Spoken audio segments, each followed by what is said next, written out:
श्री वाहिगुरु साहिब जी।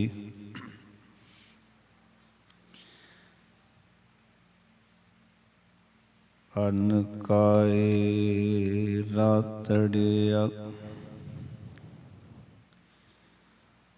वाट दुहेली राम। पाप कमा बंदिया तेरा कोई ना बेली राम। कोई ना बेली होए तेरा सदा पछोतावे। गुण गोपाल न जपै रसना हिर कदो सेधे आवे। सतनाम श्री वाहिगुरु साहिब जी। कौन को कलंक रहो राम नाम लेत ही। पतित पवित भये राम कहत ही। कौन को कलंक रहो राम नाम लेत ही। पतित पवित भये राम कहत ही। रहाउ राम संग नाम देव जन को प्रतिज्ञा आई। एकादशी व्रत रह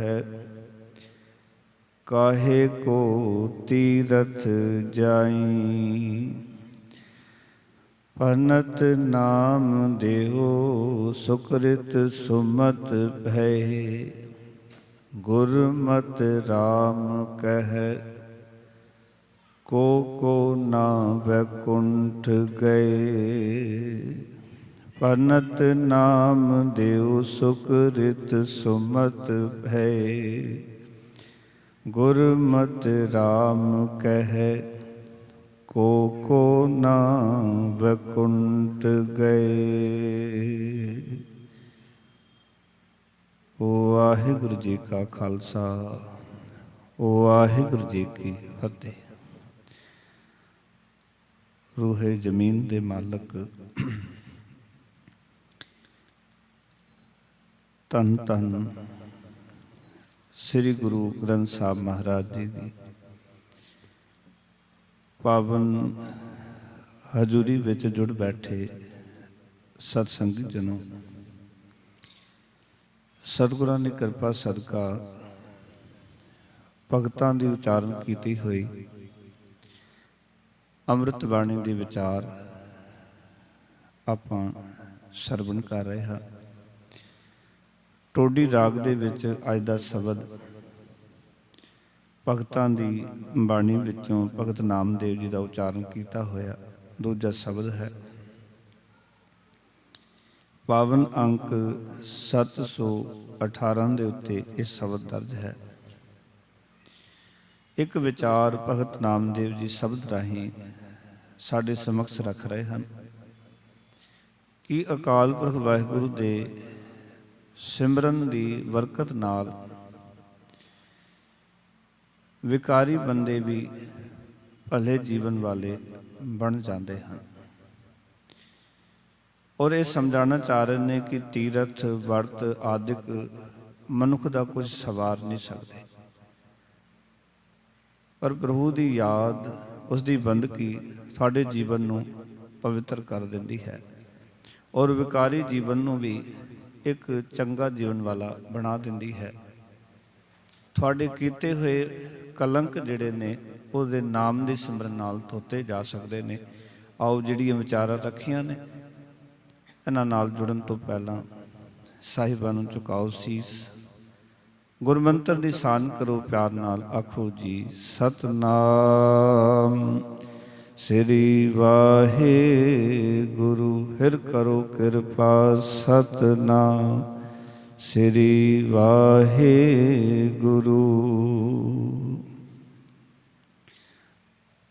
ਭਗਤ ਨਾਮਦੇਵ ਜੀ ਨੇ ਇੱਥੇ ਕਲੰਕ ਦਾ ਜ਼ਿਕਰ ਕੀਤਾ।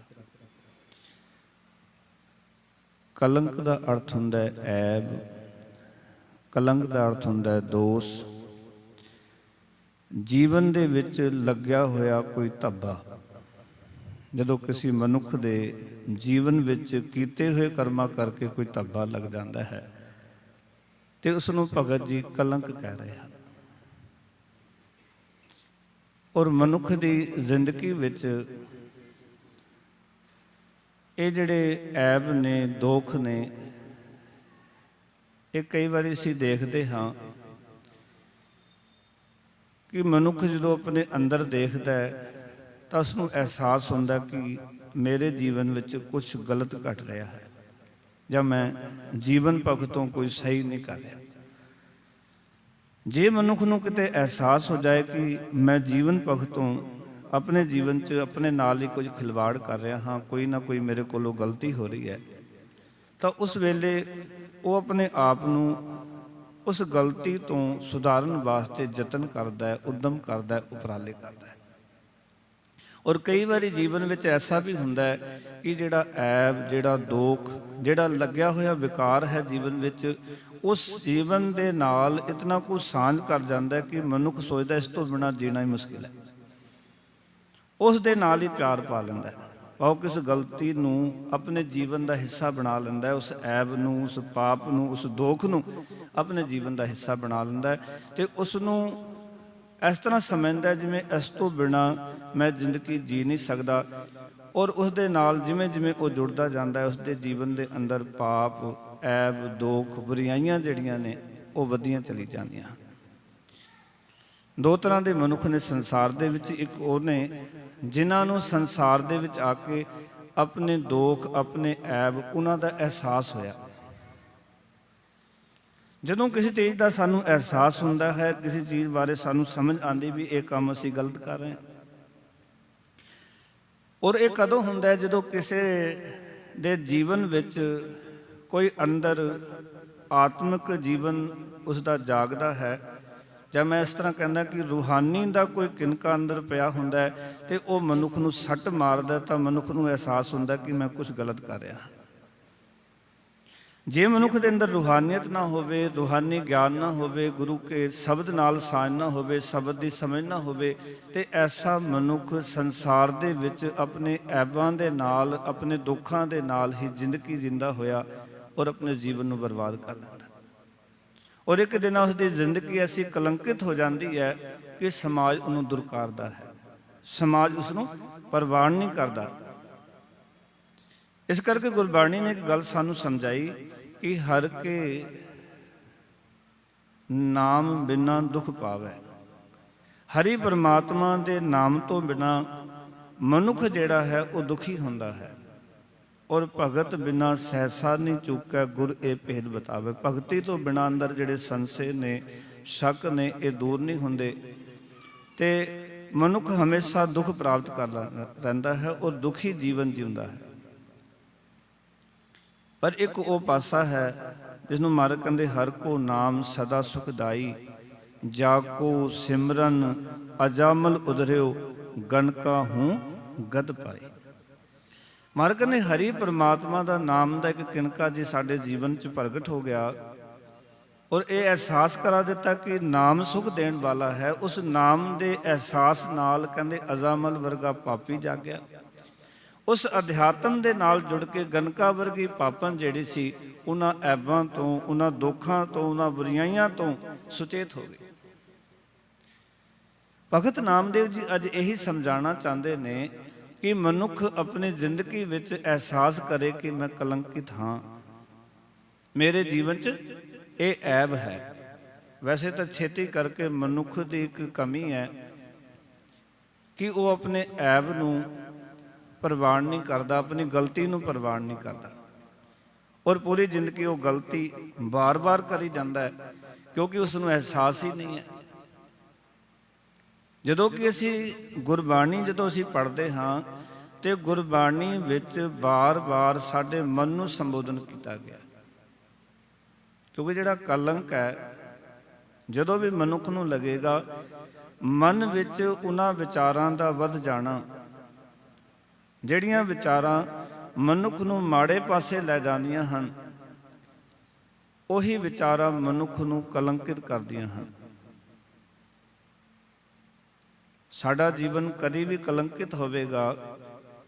ਸਾਡੇ ਜੀਵਨ ਵਿੱਚ ਜਦੋਂ ਵੀ ਪਾਪ ਪ੍ਰਗਟ ਹੋਣਗੇ ਤਾਂ ਉਹ ਜਿਹੜੇ ਪਾਪ ਨੇ, ਪਾਪ ਕਿਉਂਕਿ ਮਨ ਦੇ ਤਲ ਤੇ ਚੱਲਦੇ ਨੇ, ਅਪਰਾਧ ਜਿਹੜਾ ਉਹ ਤਨ ਦੇ ਤਲ ਤੇ ਚੱਲਦਾ ਹੈ।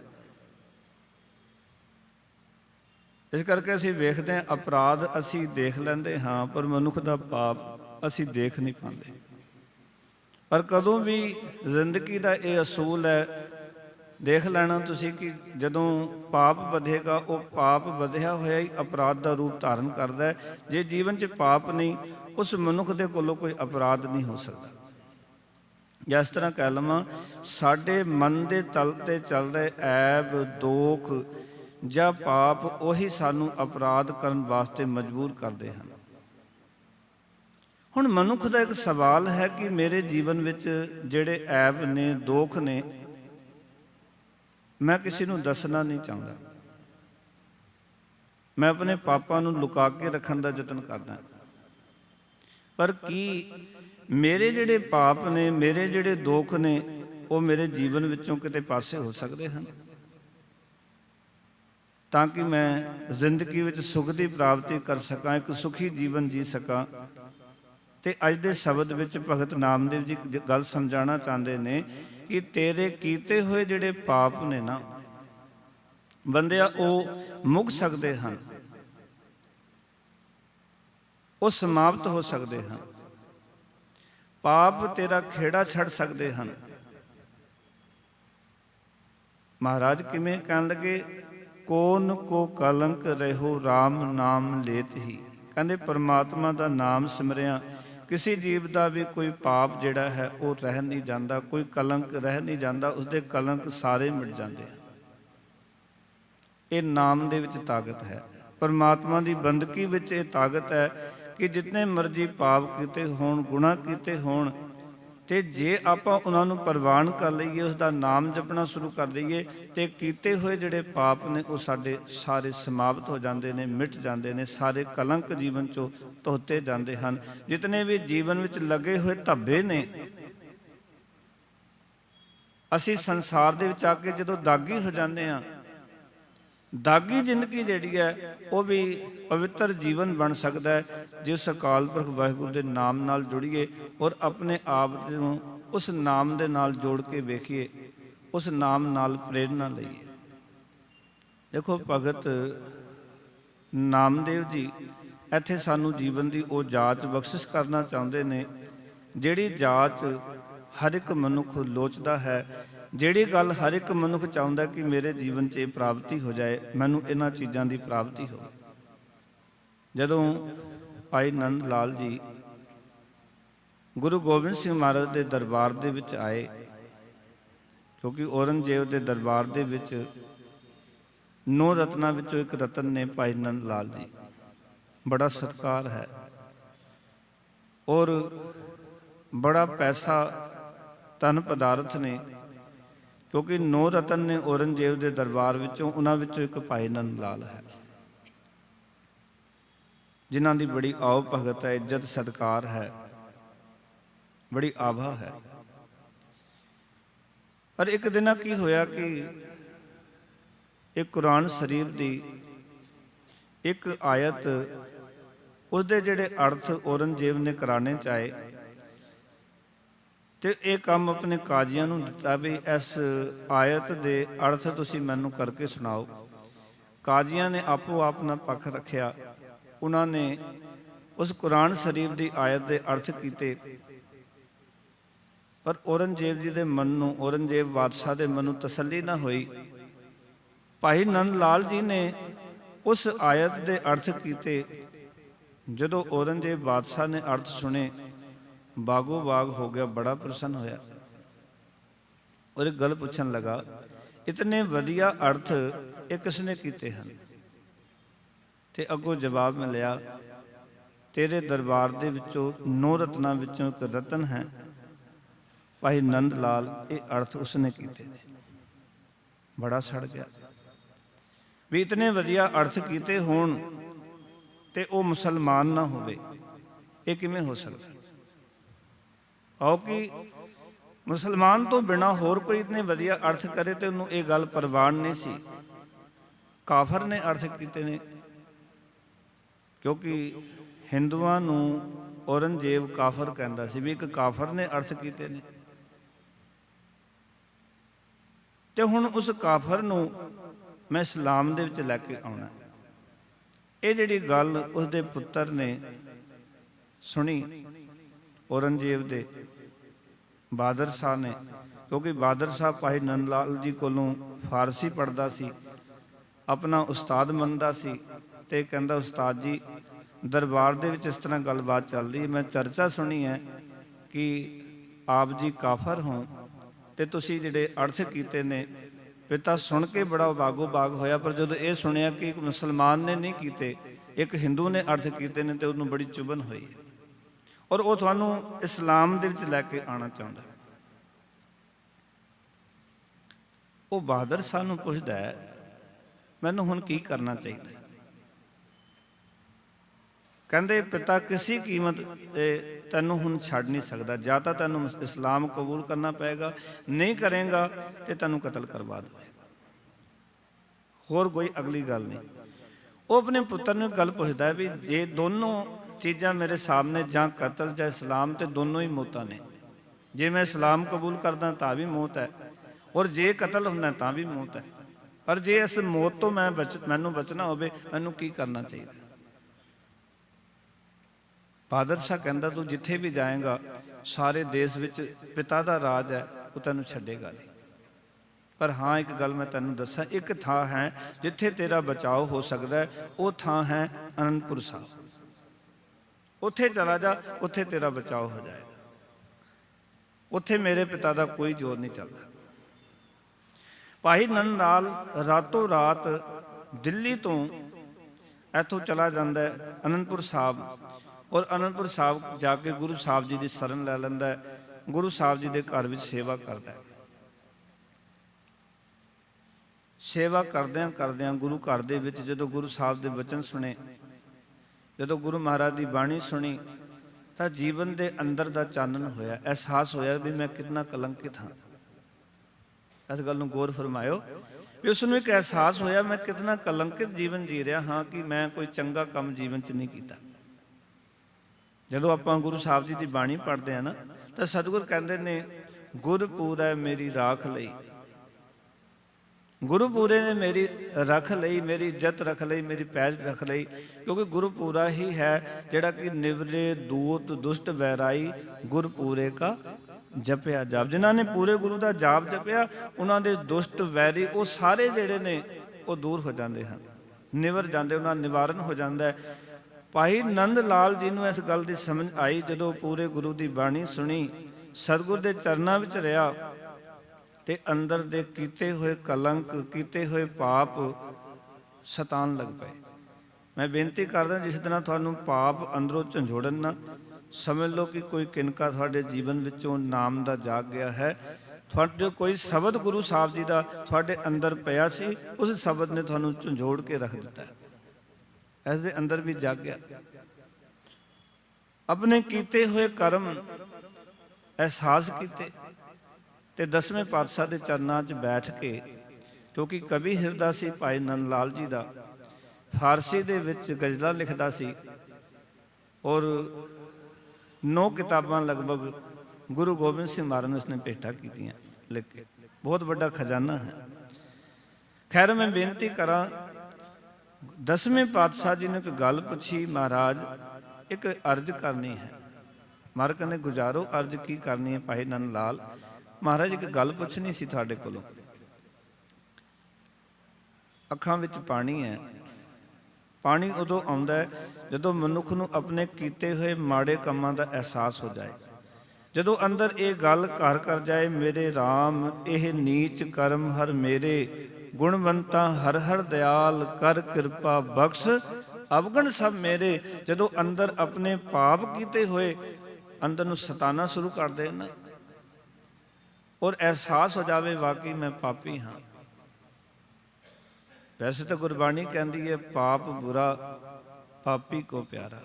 ਪਾਪ ਹੈ ਤਾਂ ਮਾੜਾ, ਪਰ ਜਿਸਨੇ ਪਾਪ ਨਾਲ ਸਾਂਝ ਬਣਾ ਲਈ ਹੈ ਨਾ, ਉਹਨੂੰ ਬੜਾ ਪਿਆਰਾ ਲੱਗਦਾ ਹੈ, ਉਸ ਨੂੰ ਮਾੜਾ ਨਹੀਂ ਲੱਗਦਾ।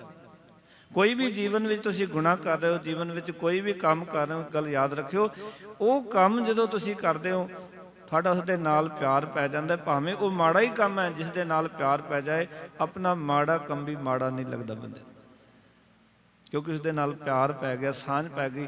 ਪਰ ਜਦੋਂ ਗੁਰਬਾਣੀ ਦੀ ਰੋਸ਼ਨੀ ਵਿੱਚ ਅੰਦਰੋਂ ਹਿਰਦਾ ਜਾਗੇ ਨਾ, ਤਾਂ ਉਸ ਵੇਲੇ ਅੰਦਰੋਂ ਇੱਕ ਪੀੜਾ, ਇੱਕ ਵੇਦਨ ਗੁਰੂ ਦੇ ਚਰਨਾਂ ਵਿੱਚ ਭਾਈ ਨੰਦ ਲਾਲ ਰੱਖ ਰਿਹਾ। ਕਿਉਂਕਿ ਜਿਵੇਂ ਧੰਨ ਗੁਰੂ ਰਾਮਦਾਸ ਮਹਾਰਾਜ ਦੇ ਬਚਨ ਨੇ, ਮੇਰੇ ਸਾਹਾ ਮੈਂ ਹਰ ਦਰਸ਼ਨ ਸੁਖ ਹੋਏ, ਹਮਰੀ ਬੇਦਨ ਤੂੰ ਜਾਣਤਾ ਸਾਹਾ, ਅਵਰ ਕਿਆ ਜਾਣੇ ਕੋਏ। ਸਾਡੀ ਪੀੜਾ ਮਹਾਰਾਜ ਤੂੰ ਹੀ ਜਾਣਦਾ, ਹੋਰ ਕੌਣ ਜਾਣ ਸਕਦਾ ਹੈ। ਸਤਿਗੁਰ ਦੇ ਚਰਨਾਂ 'ਚ ਆਪਣੀ ਅਰਜ਼ ਰੱਖ ਦਿੱਤੀ, ਮਹਾਰਾਜ ਵੀ ਮੈਂ ਕਦੀ ਭਗਤੀ ਨਹੀਂ ਕੀਤੀ, ਮੈਂ ਬੜੇ ਪਾਪ ਕੀਤੇ। ਮਹਾਰਾਜ ਨੇ ਫਿਰ ਸੁਣਿਆ ਕੀ ਕਹਿਣਾ ਹੈ, ਮਹਾਰਾਜ ਭਗਤੀ ਨਹੀਂ ਕੀਤੀ, ਬੜੇ ਪਾਪ ਕੀਤੇ ਨੇ। ਵੈਸੇ ਤਾਂ ਇਹ ਬਚਨ ਗਜ਼ਲ ਰੂਪ 'ਚ ਲਿਖੇ ਹੋਏ ਨੇ। ਕਹਿੰਦੇ ਇੱਕ ਦਿਨ ਕਲਗੀਧਰ ਪਾਸੋਂ ਪ੍ਰੇਮ ਸਰਾਈ ਪੀਤੀ, ਇੱਕ ਦਿਨ ਕਲਗੀਧਰ ਪਾਸੋਂ ਪ੍ਰੇਮ ਸਰਾਈ ਪੀਤੀ, ਸਾਰੀ ਉਮਰ ਗੁਨਾਹੀ ਬੀਤੀ, ਹਰ ਕੀ ਭਗਤ ਨਾ ਕੀਤੀ। ਮਹਾਰਾਜ ਨੂੰ ਕਹਿਤੀ ਸਾਰੀ ਗੱਲ। ਇਹ ਸੱਚੇ ਪਾਤਸ਼ਾਹ ਵੀ ਕਦੀ ਭਗਤੀ ਨਹੀਂ ਕੀਤੀ, ਸਾਰੀ ਉਮਰ ਗੁਨਾਹ ਕਰਦਿਆਂ ਪਾਪ ਕਰਦਿਆਂ ਮੇਰੀ ਗੁਜ਼ਰ ਗਈ, ਕੋਈ ਚੰਗਾ ਕੰਮ ਨਹੀਂ ਕੀਤਾ। ਅੱਜ ਅਹਿਸਾਸ ਹੋਇਆ ਜੀਵਨ ਦੇ ਵਿੱਚ ਕਿ ਇੱਥੇ ਅਸੀਂ ਭਗਤੀ ਕਰਨ ਵਾਸਤੇ ਆਏ, ਤੇਰੇ ਨਾਮ ਨੂੰ ਜਪਣ ਵਾਸਤੇ ਆਏ। ਅੱਜ ਅਹਿਸਾਸ ਹੋਇਆ ਪਰ ਉਹ ਕੰਮ ਤੇ ਕੀਤਾ ਹੀ ਨਹੀਂ। ਪਿਆਰ ਵਾਲਿਓ, ਅੰਦਰੋਂ ਜਿੰਨਾ ਮਨ ਦੇ ਵਿੱਚ ਇਹ ਗੱਲ ਘਰ ਕਰ ਜਾਏ ਨਾ ਕਿ ਗੋਬਿੰਦ ਹਮ ਐਸੇ ਅਪਰਾਧੀ, ਜਿਨ ਪ੍ਰਭ ਜੀਓ ਪਿੰਡ ਥਾ ਦਿਆ, ਤਿਨ ਕੀ ਭਾਉ ਭਗਤ ਨਾ ਸਾਧੀ। ਅੰਦਰੋਂ ਮਨ ਕਰਦਾ ਸੱਚੇ ਪਾਤਸ਼ਾਹ ਕਿ ਅਸੀਂ ਕਿੰਨੇ ਵੱਡੇ ਗੁਨਾਹਗਾਰ ਹਾਂ। ਜਿਸ ਮਾਲਕ ਨੇ ਇਹ ਜੀਵਨ ਦਾਨ ਦਿੱਤਾ, ਸਾਨੂੰ ਸੰਸਾਰ ਦਿਖਾਇਆ, ਸੰਸਾਰ ਦੇ ਸੁੱਖ ਦਿੱਤੇ, ਮੈਂ ਕਹਿੰਦਾ ਕਿਤਨੇ ਕਰਜ਼ਾਈ ਹਾਂ ਅਸੀਂ ਉਸ ਅਕਾਲ ਪੁਰਖ ਵਾਹਿਗੁਰੂ ਜੀ ਦੇ। ਕਦੇ ਵਿਚਾਰ ਕਰਕੇ ਵੇਖਿਓ ਕਿ ਸਾਨੂੰ ਇੱਥੇ ਰਹਿਣ ਵਾਸਤੇ ਇਸ ਤਰ੍ਹਾਂ ਦਾ ਮੇਰੇ ਮਾਲਕ ਨੇ ਸੰਸਾਰ ਬਣਾ ਦਿੱਤਾ ਕਿ ਇੱਥੇ ਰਾਤੀ ਰੁੱਤੀ ਥਿੱਤੀ ਵਾਰ ਪਵਨ ਪਾਣੀ ਅਗਨੀ ਪਾਤਾਲ, ਤੇ ਇਸ ਵਿੱਚ ਧਰਤੀ ਥਾਪ ਰੱਖੀ ਧਰਮਸਾਲ। ਇਹ ਕਿਤਨਾ ਕੁਛ ਰੱਬ ਨੇ ਸਾਨੂੰ ਦਿੱਤਾ ਹੈ, ਕਿਤਨਾ ਪ੍ਰਬੰਧ ਕਰਕੇ ਸਾਨੂੰ ਇਸ ਸੰਸਾਰ ਦੇ ਵਿੱਚ ਭੇਜਿਆ ਮੇਰੇ ਮਾਲਕ ਨੇ। ਸਾਨੂੰ ਇਹ ਸੋਹਣਾ ਸਰੀਰ ਦਿੱਤਾ, ਇਹ ਉਹ ਸਰੀਰ ਹੈ ਸਾਡੇ ਕੋਲ ਜਿਹਨੂੰ ਸਤਿਗੁਰ ਆਖਦੇ ਨੇ, ਕਹਿੰਦੇ ਗੁਰ ਸੇਵਾ ਤੇ ਭਗਤ ਕਮਾਈ, ਤਬ ਇਹ ਮਾਨਸ ਦੇਹੀ ਪਾਈ, ਇਸ ਦੇਹੀ ਕੋ ਸਿਮਰੈ ਦੇਵ, ਸੋ ਦੇਹੀ ਭਜ ਹਰ ਕੀ ਸੇਵ, ਭਜੋ ਗੋਬਿੰਦ ਭੂਲ ਮਤ ਜਾਹੋ, ਮਾਨਸ ਜਨਮ ਕਾ ਇਹੀ ਲਾ। ਮਹਾਰਾਜ ਕਹਿੰਦੇ ਇਸ ਦੇਹੀ ਨੂੰ ਤਾਂ ਦੇਵਤੇ ਵੀ ਲੋਚਦੇ, ਤੇਰੇ ਕੋਲ ਕਿਤਨੀ ਕੀਮਤੀ ਦੇਹੀ ਹੈ, ਕਿਤਨਾ ਪਿਆਰਾ ਜੀਵਨ ਤੈਨੂੰ ਅਕਾਲ ਪੁਰਖ ਵਾਹਿਗੁਰੂ ਨੇ ਦਿੱਤਾ। ਇਸ ਜੀਵਨ ਵਾਸਤੇ ਕਹਿੰਦੇ ਦੇਵਤੇ ਵੀ ਲੋਚਦੇ ਹਨ। ਹੁਣ ਅੰਦਰ ਅਹਿਸਾਸ ਜਾਗ ਗਿਆ, ਬਾਣੀ ਪੜਾਂਗੇ ਨਾ ਤੇ ਅੰਦਰ ਇਹ ਗੱਲਾਂ ਕਰਨਗੀਆਂ ਕਿ ਇਹ ਸਰੀਰ ਆ ਮੇਰਿਆ, ਇਸ ਜਗ ਮੈਂ ਆਏ ਕੈ, ਕਿਆ ਤੁਧ ਕਰਮ ਕਮਾਇਆ, ਕਿ ਕਰਮ ਕਮਾਇਆ ਤੁਧ ਸਰੀਰਾ, ਜਾ ਤੂੰ ਜਗ ਮੈਂ ਆਇਆ, ਜਿਨ ਹਰ ਤੇਰਾ ਰਚਨ ਰਚਿਆ, ਸੋ ਹਰ ਮਨ ਨਾ ਵਸਾਇਆ। ਆਪਣੇ ਮਨ 'ਚ ਜਾ ਕੇ ਵੇਖੋ, ਮਨ ਕਹੇਗਾ ਸਭ ਕੁਝ ਵਸਿਆ ਹੋਇਆ, ਪਰ ਇੱਕ ਅਕਾਲ ਪੁਰਖ ਨਹੀਂ ਵਸਿਆ। ਅੰਦਰੋਂ ਤੁਹਾਡੇ ਆਵਾਜ਼ ਆਏਗੀ, ਅੰਦਰ ਅਹਿਸਾਸ ਪੈਦਾ ਹੋਏਗਾ ਵੀ ਸਭ ਕੁਝ ਜੀਵਨ ਮਨ 'ਚ ਵਸਿਆ ਹੋਇਆ। ਮਨ ਨੇ ਸਭ ਨੂੰ, ਹਰ ਇੱਕ ਚੀਜ਼ ਨੂੰ ਕਬੂਲ ਕੀਤਾ ਹੋਇਆ, ਸਭ ਕੁਝ ਆਪਣਾ ਇੱਕ ਰਾਮ ਪਰਾਇਆ। ਇਸ ਮਨ ਨੇ ਸਭ ਕੁਝ ਨੂੰ ਆਪਣਾ ਬਣਾਇਆ ਹੈ, ਇੱਕ ਅਕਾਲ ਪੁਰਖ ਵਾਹਿਗੁਰੂ ਨੂੰ ਆਪਣਾ ਨਹੀਂ ਬਣਾਇਆ। ਜਦੋਂ ਤੁਸੀਂ ਕਦੀ ਇਕੱਲੇ ਬੈਠਿਆ ਕਰੋ, ਕਦੀ ਵਿਚਾਰ ਕਰਿਆ ਕਰੋ ਸੱਚੇ ਪਾਤਸ਼ਾਹ ਵੀ ਸੱਚੀ ਗੱਲ ਹੈ ਕਿ ਇਸ ਮਨ ਨੇ ਸਭ ਕੁਝ ਨੂੰ ਆਪਣਾ ਬਣਾਇਆ, ਪਰਿਵਾਰ ਨੂੰ, ਧਨ ਦੌਲਤ, ਪਦਾਰਥਾਂ ਨੂੰ, ਵਿਦਿਆ ਨੂੰ, ਪਤਾ ਨਹੀਂ ਕਿੰਨਾ ਕੁਝ ਮਨ ਆਪਣਾ ਬਣਾ ਕੇ ਬੈਠਾ ਹੋਇਆ। ਜਿਨ੍ਹਾਂ ਦੀ ਆਪਣਾ ਬਣਾਉਣ ਦੀ ਲੋੜ ਨਹੀਂ ਸੀ, ਇੱਕ ਰੱਬ ਨੂੰ ਆਪਣਾ ਬਣਾ ਲੈਂਦਾ, ਸਾਰਾ ਸੰਸਾਰ ਆਪਣਾ ਬਣ ਜਾਣਾ ਸੀ। ਗੁਰਬਾਣੀ ਗੱਲ ਆਖਦੀ ਹੈ, ਕਹਿੰਦੇ ਜੋ ਹਰ ਕਾ ਪਿਆਰਾ ਸੋ ਸਭਨਾ ਕਾ ਪਿਆਰਾ, ਹੋਰ ਕੀਤੀ ਝਕ ਝਕ ਆਵੇ ਜਾਵੇ। ਪਰ ਇਹ ਮਨ ਬਣਿਆ ਨਹੀਂ। ਪਰ ਪਿਆਰ ਵਾਲਿਓ ਅੰਦਰ ਇੱਕ ਅਹਿਸਾਸ ਜਾਗਿਆ ਭਾਈ ਨੰਦ ਲਾਲ ਜੀ ਦੇ, ਤੇ ਉਹਨਾਂ ਨੇ ਬੇਨਤੀ ਕਰ ਦਿੱਤੀ, ਸੱਚੇ ਪਾਤਸ਼ਾਹ ਵੀ ਮੇਰਾ ਵੀ ਕੁਝ ਬਣ ਸਕਦਾ ਕਿ ਮੇਰੇ ਵੀ ਇਹ ਕਲੰਕ ਜਿਹੜੇ ਨੇ, ਇਹ ਐਬ ਜਿਹੜੇ ਨੇ, ਦੋਖ ਜਿਹੜੇ ਨੇ, ਪਾਪ ਜਿਹੜੇ ਨੇ, ਇਹ ਲੱਥ ਸਕਦੇ ਹਨ। ਮੈਂ ਇੱਕ ਬੇਨਤੀ ਕਰਾਂ, ਅਸੀਂ ਜਿਸ ਢੰਗ ਦੇ ਨਾਲ ਆਪਣੇ ਦੋਖ, ਆਪਣੇ ਐਬ, ਆਪਣੇ ਪਾਪ, ਆਪਣੇ ਜੀਵਨ ਦਾ ਇਹ ਲਗਾ ਹੋਇਆ ਧੱਬਾ ਉਤਾਰਨਾ ਚਾਹੁੰਦੇ ਹਾਂ ਨਾ, ਉਸ ਤਰ੍ਹਾਂ ਨਹੀਂ ਉਤਰਨਾ। ਜਿਸ ਢੰਗ ਨਾਲ ਅਸੀਂ ਕਰ ਰਹੇ ਹਾਂ, ਜਿਸ ਢੰਗ ਨਾਲ ਸਾਡੀ ਭਗਤੀ ਹੈ, ਜਾਂ ਜਿਸ ਢੰਗ ਨਾਲ ਦੇ ਨਾਲ ਸਾਡਾ ਬਾਣੀ ਦਾ ਪੜ੍ਹਨਾ, ਸਾਡਾ ਗੁਰੂ ਦੇ ਦਰ ਤੇ ਵਿਚਰਨਾ, ਸਾਨੂੰ ਹੋਰ ਸੁਚੇਤ ਹੋਣ ਦੀ ਲੋੜ ਹੈ।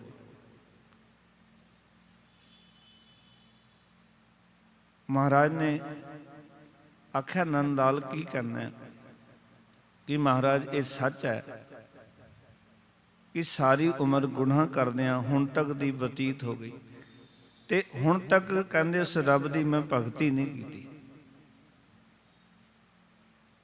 ਮਾਫ ਕਰ ਦੇਣਾ, ਮਤ ਸਮਝੋ ਕਿ ਮੈਂ ਸੁਖਮਨੀ ਸਾਹਿਬ ਦੇ 2 ਪਾਠ ਕਰ ਲੈਂਦਾ, ਮੈਂ ਜਪਜੀ ਸਾਹਿਬ ਕਰ ਲੈਂਦਾ, ਮੈਂ ਪੂਰਾ ਨਿਤਨੇਮੀ ਹਾਂ, ਮੈਂ ਬੜਾ ਪ੍ਰੇਮੀ ਹਾਂ।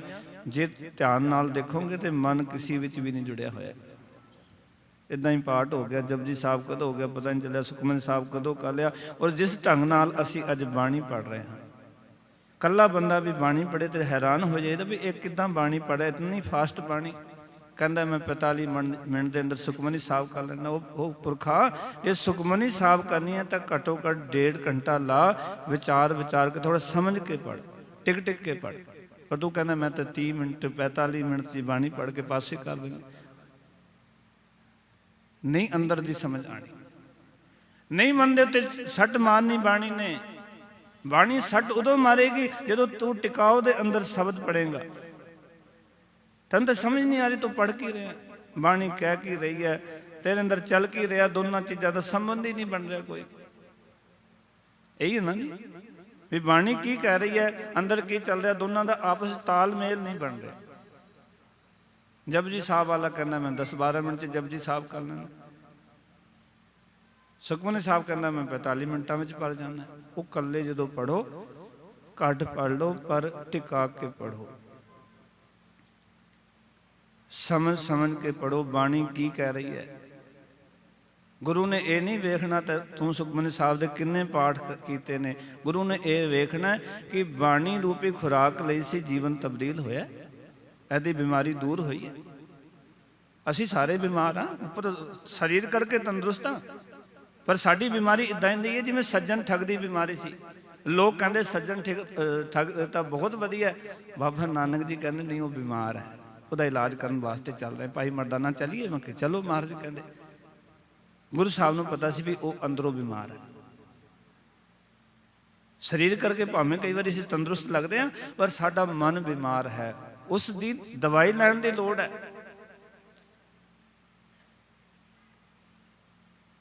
ਹੁਣ ਮੈਂ ਬੇਨਤੀ ਕਰ ਰਿਹਾ ਸੀ ਕਿ ਨੰਦ ਲਾਲ ਜੀ ਨੇ ਇਸ ਗੱਲ ਨੂੰ ਅਹਿਸਾਸ ਕੀਤਾ ਤੇ ਮਹਾਰਾਜ ਨੂੰ ਕਹਿਣ ਲੱਗਾ, ਸੱਚੇ ਪਾਤਸ਼ਾਹ ਵੀ ਹੁਣ ਮੇਰਾ ਕੁਝ ਬਣ ਸਕਦਾ? ਮੈਂ ਕਹਿੰਦਾ ਤੁਸੀਂ ਵੀ ਆ ਕੇ ਗੁਰੂ ਸਾਹਿਬ ਦੇ ਚਰਨਾਂ 'ਚ ਅਰਦਾਸ ਕਰਿਆ ਕਰੋ, ਸੱਚੇ ਪਾਤਸ਼ਾਹ ਵੀ ਅਸੀਂ ਐਡੇ ਗੁਨਾਹਗਾਰ ਹਾਂ, ਪਾਪੀ ਹਾਂ, ਵੀ ਸਾਡਾ ਵੀ ਕੁਝ ਬਣ ਸਕਦਾ। ਆਪਣੇ ਗੁਰੂ ਨਾਲ ਗੱਲਾਂ ਕਰਿਆ ਕਰੋ।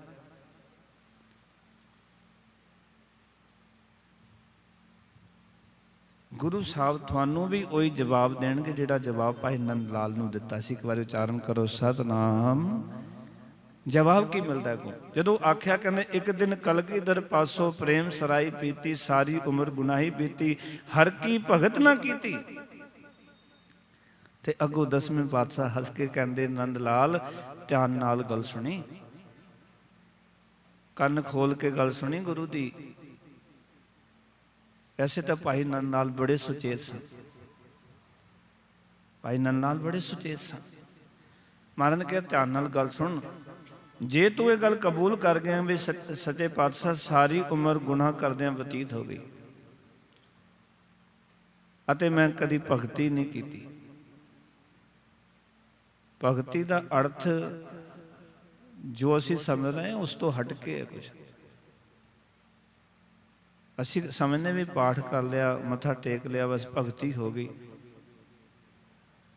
भगती तो उस भावना विचों निकले हुए गीत ने रब दे, जदों तत तक पहुंच जाता उन्होंने भगती कहते हैं। भगती दे 3 अखर ने, पब्बा, गग्गा ते तत्ता।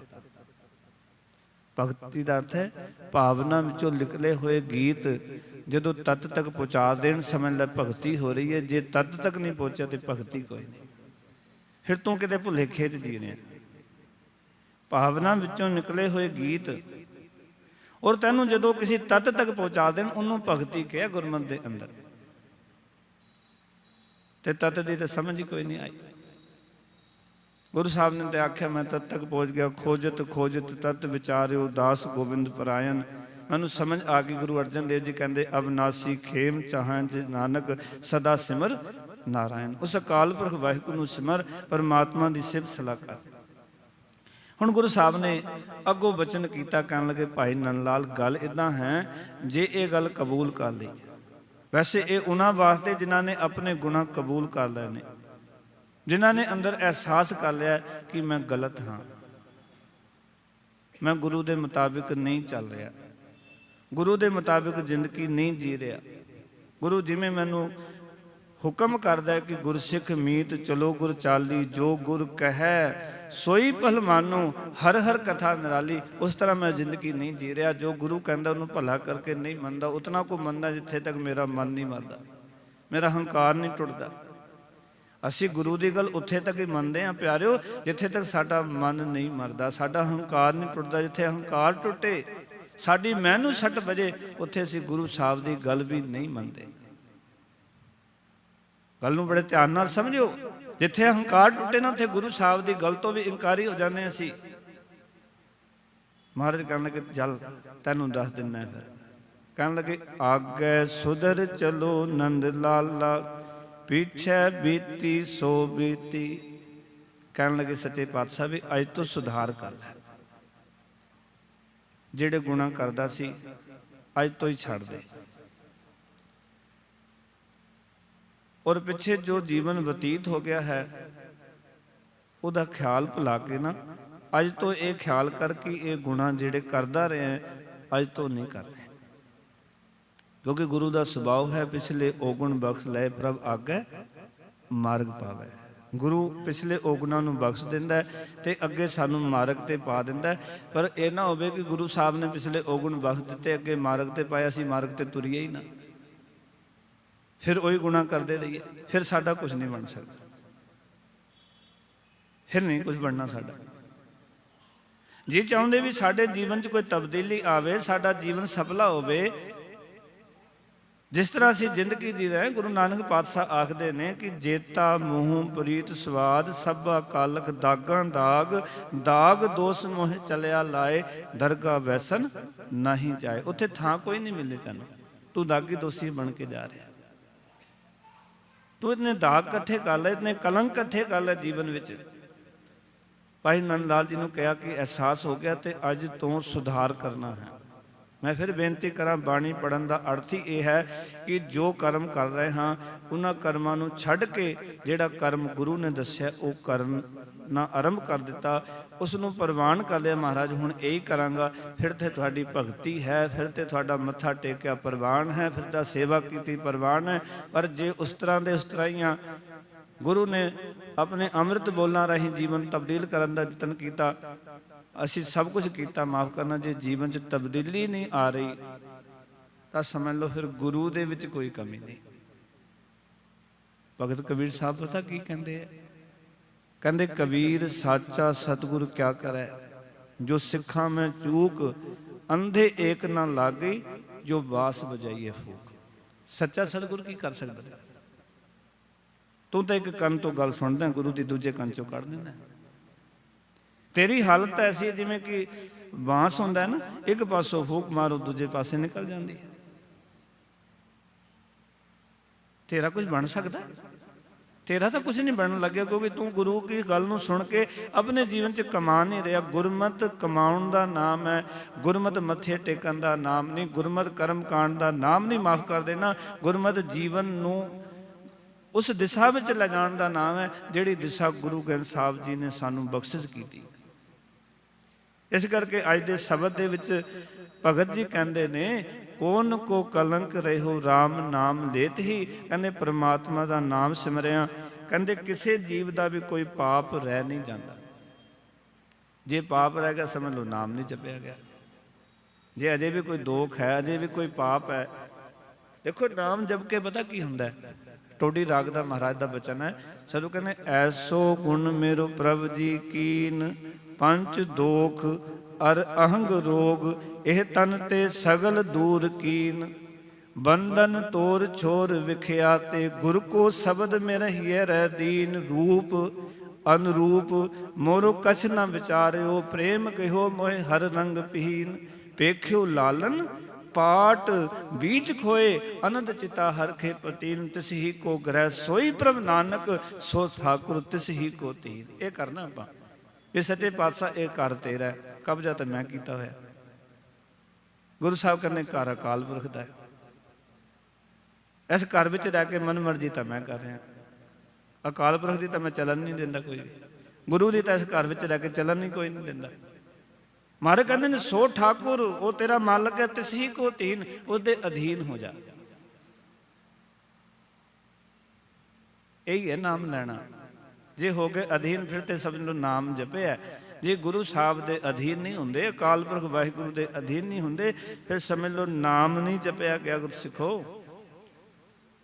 भगत जी कहते ने जिहड़ा नाम लैंदा है, जिहड़ा उसके अधीन हो जाता है, कहते उसके जीवन च कोई पाप नहीं रह जाता। फिर कहन लगे पतित पवित पहे राम कहत ही। आखन लगे विकारां विच निगरे हुए जिहड़े बंदे सन, जिहड़े निगर गए सन,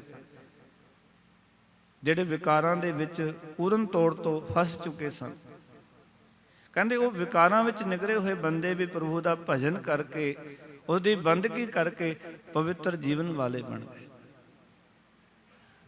उसदी बंदगी विच एडी ताकत है।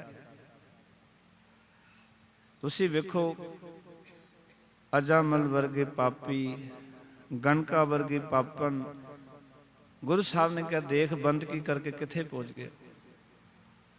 जे वो नाम जप के इतना उच्चा मर्तबा हासिल कर सकते ने, मरातबा हासिल कर सकते, तू क्यों नहीं कर सकता?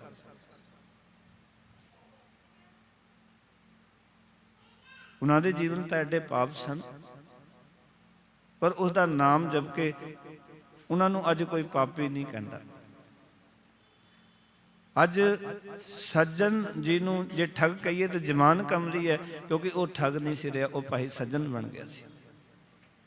अज जो आप कोडे राक्षस नूं कोडा राक्षस कहिए तो माफ करना भाई कोडा बन गया सी। वो राक्षस नहीं सी रहा, उसने अपनी बिरती नूं चेंज कर लिया सी।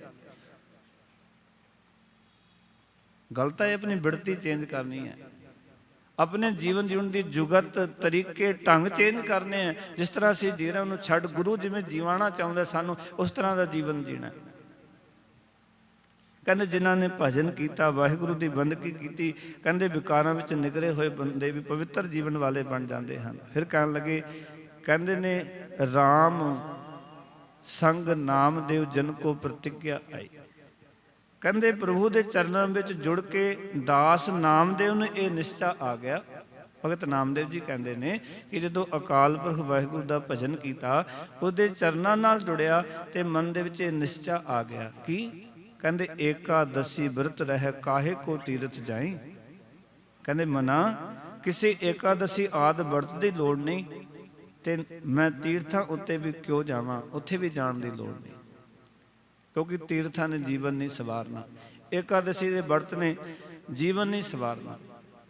या कोई भी वर्त रख के जीवन सफला नहीं होना। वैसे भी गुरमत में स्पष्ट लिखा है, कहते छोड़े अन्न करे पाखंड, ना ओ सुहागन ना ओ रन, अन्ना बिना ना होए सुकाल, तजिए अन्न ना मिले गोपाल। इत्थे तां वर्त ना रहो नाहमा रमजाना, तिस सेवी जो रखे निदाना। ਇੱਥੇ ਤੇ ਤੀਰਥਾਂ ਵਾਸਤੇ ਮਹਾਰਾਜ ਨੇ ਸਪਸ਼ਟ ਕਿਹਾ, ਤੀਰਥ ਨਾਵਨ ਜਾਓ, ਤੀਰਥ ਨਾਮ ਹੈ, ਤੀਰਥ ਸ਼ਬਦ ਵਿਚਾਰ ਅੰਤਰ ਗਿਆਨ ਹੈ। ਇਸ ਕਰਕੇ ਭਗਤ ਨਾਮਦੇਵ ਜੀ ਕਹਿੰਦੇ ਜਦੋਂ ਪ੍ਰਭੂ ਦੀ ਭਜਨ ਬੰਦਗੀ ਕੀਤੀ, ਉਹਦੇ ਨਾਮ ਨਾਲ ਜੁੜਿਆ ਤੇ ਇਹ ਨਿਸ਼ਚਾ ਆ ਗਿਆ ਕਿ ਤੈਨੂੰ ਵਰਤ ਰੱਖਣ ਦੀ ਲੋੜ ਨਹੀਂ। ਨਾ ਵਰਤ ਨੇ ਕਿਸੇ ਦੇ ਮਨ ਨੂੰ ਤਬਦੀਲ ਕਰਨਾ, ਮਾਫ ਕਰਨਾ, ना किसी तीरथ ने किसी के मन को तब्दील करना। मन की तब्दीली तन की तब्दीली है। जे मन तब्दील नहीं तो तन उदा के कर्म करी जाता है, क्योंकि मन कराई जाता है जिन्हों के कर्म। लोड़ तो मन को तब्दील करन दी है, मन की विचार चेंज करन दी है। ए रस छाड़े ओ रस आवा करन दी लोड़ है। संसार के रस छड़ के ओ रस आणगे तां जीवन तब्दील होएगा। इस करके भगत जी कहते मैनू निश्चा आ गया परमात्मा की बंदगी करके, ना मैनू वर्त रखन की लोड़ है, ना ही मैनू तीर्थां ते जाण की लोड़ है। फिर कहन लगे, कहते भनत नाम देव सुकृत सुमत पहे, गुरमत राम कह को ना वैकुंठ गए। भगत नामदेव जी आखते ने गुरु दे दसे उत्ते राह ते तुर के ना, कहते प्रभु का नाम सिमर के जीव जिहड़े ने वो प्रभु के देश तक अपड़ जाते हैं। गुरमत नूं कहांगे ना ते गुरमत ये अकाल पुरख के घरों आए हुए शब्द ने। इस नूं ते महाराज आखते ने, धुर की बाणी आई तिन सगली चिंत मिटाई, जैसी मैं आवे खसम की बाणी तैसड़ा करी ज्ञान वे लालो। ये खसम के घरों आए शब्द ने। जिहड़ा भी खसम के घर पहुँचना चाहुंदा है, फिर अपनी सुरत इस बाणी नाल जोड़ लवे। इस शब्द ही तुहानू खसम के घर तक पहुँचा सकता है। एक भाई गुरदास जी ने जिक्र किया हुमा पंछी का। कहते हुमा पंछी पूरा जिंदगी कहते आकाश च उड़ता है। जिस दिन कहते ने उसकी मौत होंदी, उस दिन कहते आकाश विचों वो धरती ते आउंदा है ते अपने सारे शरीर के जिहड़े खंभ ने उन्होंने खिला लैंदा है ते अपने आप को सुहा कर लैंदा। उस दे विचों एक होर हुमा पंछी का जन्म हुंदा है, वो आकाश च उड़ जाता है ते वो अपने आप को खत्म कर लैंदा है। भाई गुरदास जी लिखते हैं, कहते हुमा पंछी का जिहड़ा खंभ है, जे कहते तीर नूं उस हुमा पंछी के खंभ नाल जोड़ के छड़ दईए तां जिथे हुमा पंछी उड़ रहा हुंदा है, वो खंभ उस तीर नूं उत्थे लै जांदा है। उदाहरण ये देना चाहते हैं, जिवें हुमा पंछी का जिहड़ा खंभ है वो हुमा पंछी के कोल तीर नूं लै जांदा है। जिस अकाल पुरख वाहिगुरू के घरों ये शब्द आया, जे सुरत तू शब्द नाल जोड़ दवें तो यह शब्द तैनूं उस अकाल पुरख के देश लै जाएगा। इस शब्द की गारंटी है। पर कोई सुरत जोड़े तो सही, सुरत ते शब्द विच जुड़दी कोई नहीं। शब्द ने तो उसी देश लै जाना। इस करके भाई गुरदास ने उन्होंने कहा भी प्रीतम के देश कैसे बातन से जाइए, पूछत पथिक ते मार्ग ना धरे पग, प्रीतम के देश कैसे बातन से। राहियां कोलों पुछदा है पर पैर पुटदा नहीं है। गुरमत सुन के ना उस पासे जुड़ना है, गुरमत सुन के उस पासे अगे चलना है, एक कदम अगे बढ़ाना है। साडे हाल पता की है, असी 4 कदम अगे रखते हैं, 4 कदम फिर पिछे चले जाते हैं, फिर अगे रखते हैं, फिर पिछे चले जाते हैं। कोई पुछो कित्थे पहुँचे, किते भी नहीं। भी जिहड़ा बंदा 4 कदम अगे तुरया फिर 4 कदम पिछे चला गया, वो किते भी नहीं पहुँचा। जो असीं गुरुद्वारे बैठते हैं, गुरु की गल सुनते बड़ा चंगा लगता, सुरत अगे बढ़ती है। फिर जो पौड़ियाँ उतरते हैं फिर सुरत उन्होंने कमां च घुप जाती जाके। 4 कदम अगे वधे सी, फिर उतर गए, फिर अगले दिन आउंदे, फिर अगे थोड़ी बहुत सुरत तुरदी है, फिर उत्थे ही चली जाती। पहुँचे कित्थे, किते भी नहीं। कोई तब्दीली जीवन च कोई भी नहीं। भगत जी कहन लगे गुरमत सुन सुन के को ना वैकुंठ गए। भाई केड़े केड़े जीव ने जेड़े कि प्रीतम दे देश नहीं अपड़े। वैकुंठ कह रहे ने प्रीतम दे देश नूं, ते नाल कह रहे ने कहंदे सुकृत सुमत पए, क्योंकि नाम की बरकत के नाल जीव चंगी करने वाले बन जाते हैं ते चंगी मत वाले बन जाते हैं। गुरमत इस करके सुननी है, चंगी करने वाले बन जाइए ते चंगी मत वाले बन जाइए। ਔਰ ਚੰਗੀ ਮੱਤ ਤੇ ਚੰਗੀ ਕਰਨੀ ਗੁਰੂ ਸਾਹਿਬ ਦੇ ਸ਼ਬਦ ਨੂੰ ਸੁਣ ਕੇ, ਗੁਰਮਤਿ ਨੂੰ ਸੁਣ ਕੇ, ਗੁਰਮਤਿ ਨੂੰ ਕਮਾ ਕੇ ਜੀਵਨ 'ਚ ਇਕੱਠੀ ਹੋਣੀ ਹੈ। ਇਹ ਕੇਵਲ ਪੜ੍ਹਨ ਤੱਕ ਗੱਲਾਂ ਨਹੀਂ ਹਨ, ਇਹ ਕੇਵਲ ਸੁਣਨ ਤੱਕ ਗੱਲਾਂ ਨਹੀਂ ਹਨ। ਇਸ ਕਰਕੇ ਅਸੀਂ ਦੇਖਦੇ ਹਾਂ ਕਿ ਸਤਿਪੁਰਖ ਇਹ ਗੱਲ ਕਹਿੰਦੇ ਨੇ ਕਿ ਜੀਵਨ ਦਾ ਸਮਾਂ ਜਿਹੜਾ ਹੈ ਨਾ, ਉਹ ਸਤ ਸੰਗਤ ਵਿੱਚ ਬਤੀਤ ਕਰੋ, ਚੰਗੇ ਪੁਰਖਾਂ ਦੀ ਸੰਗਤ ਵਿੱਚ ਬਹਿੰਦਾ। ਪਰ ਅੱਜ ਮਨੁੱਖ ਦਾ ਜਿਹੜਾ ਸਮਾਂ ਹੈ ਨਾ, ਬਹੁਤਾ ਦੇਖ ਵੀ ਮਾੜਾ ਰਿਹਾ, ਸੁਣ ਵੀ ਮਾੜਾ ਰਿਹਾ, ਭਾਵੇਂ ਉਹ ਤਰੀਕਾ ਕੁਝ ਵੀ ਹੋਵੇ। ਆਓ ਕਿ ਅੱਜ ਮਨੁੱਖ ਦੀ ਸੰਗਤ ਉਹ ਮਾੜੀ ਸੰਗਤ ਹੈ, ਕਿਉਂਕਿ ਮਾੜੀ ਚੀਜ਼ਾਂ ਦੇਖਦਾ, ਮਾੜੀ ਚੀਜ਼ਾਂ ਸੁਣਦਾ, ਮਾੜੇ ਖਿਆਲ ਜੀਵਨ 'ਚ ਉਭਰਦੇ ਨੇ। ਜੇ ਆਪਾਂ ਚੰਗੀ ਗੱਲ ਸੁਣੀਏ, ਚੰਗਾ ਦੇਖੀਏ, ਤਾਂ ਜੀਵਨ ਵਿੱਚ ਚੰਗਾ ਵਿਚਾਰ ਪੈਦਾ ਹੋਵੇ, ਉੱਚੀ ਕਰਨੀ ਪੈਦਾ ਹੋ ਜਾਏ ਜੀਵਨ 'ਚ, ਔਰ ਚੰਗੀ ਮਤ ਦੇ ਧਾਰਨੀ ਹੋ ਜਾਈਏ। ਤਿੰਨ ਚੀਜ਼ਾਂ ਜੀਵਨ 'ਚ ਯਾਦ ਰੱਖਿਓ: ਆਚਾਰ, ਵਿਚਾਰ ਤੇ ਪਿਆਰ। ਜੇ ਆਚਰਨ ਉੱਚਾ ਨਹੀਂ ਤੇ ਤੁਹਾਡੀ ਵਿਚਾਰ ਕਦੀ ਉੱਚੀ ਨਹੀਂ ਹੋ ਸਕਦੀ, ਤੁਹਾਡੀ ਮਤ ਕਦੀ ਉੱਚੀ ਨਹੀਂ ਹੋ ਸਕਦੀ। ਵਿਚਾਰ ਕਹਿੰਦੇ ਨੇ ਮਤ ਨੂੰ। ਜੇ ਤੁਹਾਡਾ ਆਚਰਨ ਉੱਚਾ ਨਹੀਂ ਤੇ ਇਹ ਵਿਚਾਰ ਤਾਂ ਕਦੀ ਵੀ ਜਨਮ ਨਹੀਂ ਲਏਗੀ ਕਿ ਪਰ ਬੇਟੀ ਕੋ ਬੇਟੀ ਜਾਣਾ ਹੈ, ਪਰ ਇਸਤਰੀ ਕੋ ਮਾਤ ਬਖਾਣਾ ਹੈ, ਆਪਨ ਇਸਤਰੀ ਸੂਰਤ ਹੋਈ, ਰਹਿਤਬਾਨ ਗੁਰ ਕਾ ਸਿੰਘ ਹੈ ਸੋਈ, ਦੇਖ ਪਰਾਈਆਂ ਚੰਗੀਆਂ ਮਾਵਾਂ ਭੈਣਾਂ ਧੀਆਂ ਜਾਣਾ। ਕਿਉਂਕਿ ਆਚਾਰ ਹੀ ਚੰਗਾ ਨਹੀਂ ਤੇ ਵਿਚਾਰ ਚੰਗੇ ਕਿਵੇਂ ਹੋ ਸਕਦੇ? ਔਰ ਜਿਹਦੇ ਵਿਚਾਰ ਚੰਗੇ ਨਹੀਂ, ਉਹ ਕਿਸੇ ਨਾਲ ਪਿਆਰ ਨਹੀਂ ਕਰ ਸਕਦਾ। ਉਹਦਾ ਮੋਹ ਤਾਂ ਪੈਦਾ ਹੋ ਸਕਦਾ ਹੈ, ਪਰ ਉਹਦੇ ਜੀਵਨ 'ਚ ਪਿਆਰ ਪੈਦਾ ਨਹੀਂ ਹੋ ਸਕਦਾ, ਇਹ ਸੋਚ ਕੇ ਕਿ ਇਹ ਮੇਰੇ ਮਾਲਕ ਦੀ ਬਣਾਈ ਹੋਈ ਸੋਹਣੀ ਕੁਦਰਤ ਹੈ। ਉਹਦੇ ਵਿੱਚੋਂ ਆਪਣੇ ਗੁਰੂ ਦੇ ਦੀਦਾਰ ਕਰੇ, ਕਰਤੇ ਦੇ ਦੀਦਾਰ ਕਰੇ। ਇਹ ਕਦੀ ਵੀ ਪੈਦਾ ਨਹੀਂ ਹੋ ਸਕਦਾ ਜਦੋਂ ਤੱਕ ਆਚਰਨ ਚੰਗਾ ਨਹੀਂ। ਆਚਾਰ, ਵਿਚਾਰ ਤੇ ਪਿਆਰ, ਤਿੰਨ ਥੰਮ ਨੇ ਸਾਡੇ ਜੀਵਨ ਦੇ। ਆਚਰਨ ਚੰਗਾ ਬਣ ਜਾਏ, ਵਿਚਾਰ ਚੰਗੀ ਹੋ ਜਾਵੇਗੀ, ਵਿਚਾਰ ਚੰਗੀ ਬਣ ਜਾਏਗੀ ਤਾਂ ਫਿਰ ਸਭ ਕੋ ਮੀਤ ਹਮ ਆਪਨ ਕੀਨਾ, ਹਮ ਸਭਨਾ ਕੇ ਸਾਜਨਾ। ਦੂਰ ਪਰਾਇਓ ਮੇਰੇ ਮਨ ਕਾ ਬਿਰਹਾ, ਤਾਂ ਮੇਲ ਲਿਓ ਮੇਰੇ ਰਾਜਨ। ਮੇਰੇ ਸਤਿਗੁਰੂ ਨੇ ਉਸ ਦਿਨ ਹੀ ਸਾਨੂੰ ਆਪਣੇ ਨਾਲ ਮਿਲਾ ਲੈਣਾ। ਸਾਡੇ ਸਾਰੇ ਪਾਪ ਧੋਤੇ ਜਾਣੇ ਨੇ, ਕੋਈ ਕਲੰਕ ਜੀਵਨ 'ਚ ਨਹੀਂ ਰਹੇਗਾ। ਜੀਵਨ ਵਿੱਚ ਜਿਤਨੇ ਵੀ ਧੱਬੇ ਲੱਗੇ ਹੋਣਗੇ, ਉਹਦੇ ਨਾਮ ਦੇ ਨਾਲ ਸੁਰਤ ਜੁੜਦੇ ਸਾਰ ਸਾਰੇ ਧੱਬੇ ਉਸ ਦਿਨ ਹੀ ਧੋਤੇ ਜਾਣਗੇ। ਇਸ ਤਰ੍ਹਾਂ ਭਗਤ ਨਾਮਦੇਵ ਜੀ ਅੱਜ ਦੇ ਸ਼ਬਦ ਵਿੱਚ ਸਾਨੂੰ ਇਹ ਗਿਆਨ ਬਖਸ਼ਿਸ਼ ਕਰ ਰਹੇ ਹਨ। ਇਤਨੇ ਵਚਨ ਪ੍ਰਵਾਨ। ਬਹੁਤ ਧੰਨਵਾਦ ਸਾਰਿਆਂ ਦਾ। ਬੜੇ ਪਿਆਰ ਨਾਲ ਅਦਬ ਸਹਿਤ ਗੁਰੂ ਦਰ ਤੇ ਹਾਜ਼ਰੀਆਂ ਭਰਦੇ ਹੋਏ ਭਗਤ ਨਾਮਦੇਵ ਜੀ ਦੇ ਇਹ ਅਗੰਮੀ ਬੋਲਾਂ ਦੀ ਵਿਚਾਰ ਸਰਵਣ ਕੀਤੀ। ਵਿਚਾਰਦਿਆਂ ਮੇਰੀ ਭੁੱਲਾਂ ਮੇਰੀ ਝੋਲੀ ਵਿੱਚ ਪਾ ਜਾਣਾ, ਗੁਰੂ ਕੇ ਵਚਨ ਹਿਰਦੇ 'ਚ ਵਸਾ ਲੈਣਾ ਜੀ। ਫਤਿਹ ਦੀ ਸਾਨ ਕਰੋ। ਆਖੋ ਜੀ ਵਾਹਿਗੁਰੂ ਜੀ ਕਾ ਖਾਲਸਾ, ਵਾਹਿਗੁਰੂ ਜੀ ਕੀ ਫਤਿਹ।